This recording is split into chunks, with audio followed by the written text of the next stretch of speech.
नमस्कार दोस्तों, मैं सुखवीर आप सभी का स्वागत करता हूं स्टडी किंग यूट्यूब चैनल के ऊपर।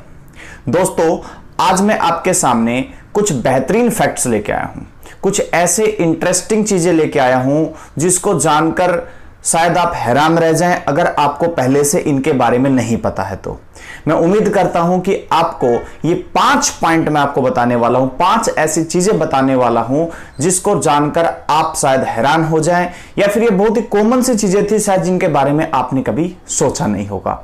तो आइए डिस्कस करते हैं। सबसे पहली चीज, सबसे पहला क्वेश्चन मेरा आपसे क्या है, देखिए।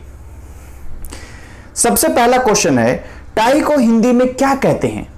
हम सभी ने टाई का इस्तेमाल किया है, हम सभी कहीं पर भी जाते हैं, जब हम सूट बूट में जाते हैं, जैसे एक सॉन्ग भी है, सूट बूट में आया कन्हैया बैंड बजाने को, तो जब हम सूट बूट में जाते तो टाई जरूर लगाते हैं।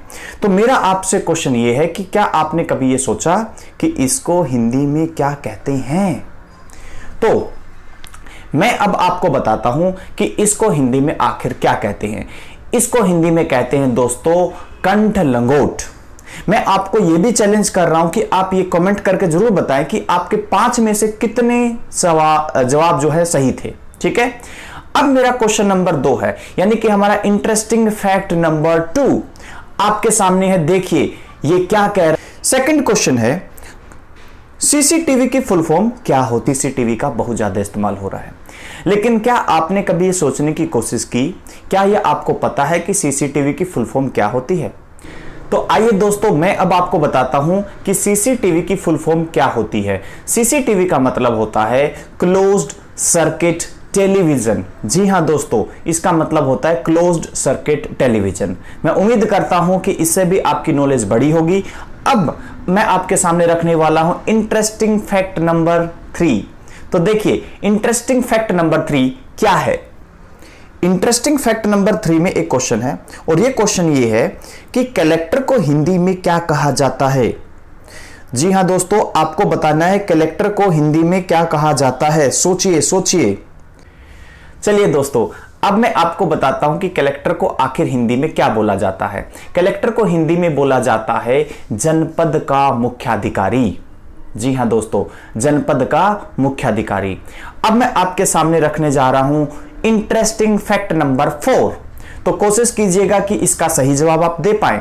तो इंटरेस्टिंग फैक्ट नंबर 4 क्या है आपके सामने है। देखिए यह फैक्ट ये पूछ रहा है आपसे कि उड़ने वाले मेंढक का क्या नाम है, यानी कि एक ऐसा मेंढक भी है जो उड़ सकता है। ठीक है, तो उस मेंढक का आखिर नाम क्या होता है? चलिए दोस्तों, अब मैं आपको बताता हूं कि उड़ने वाले मेंढक को क्या कहा जाता है। उड़ने वाले मेंढक का नाम होता है राकोफोर्स। मैं उम्मीद करता हूं कि इससे भी आपकी नॉलेज बढ़ी होगी।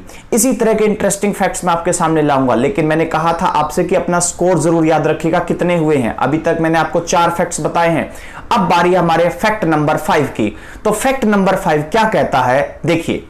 फैक्ट नंबर 5 कहता है मनुष्य के आंसू में क्या पाया जाता है? मनुष्य के आंसू में क्या पाया जाता है?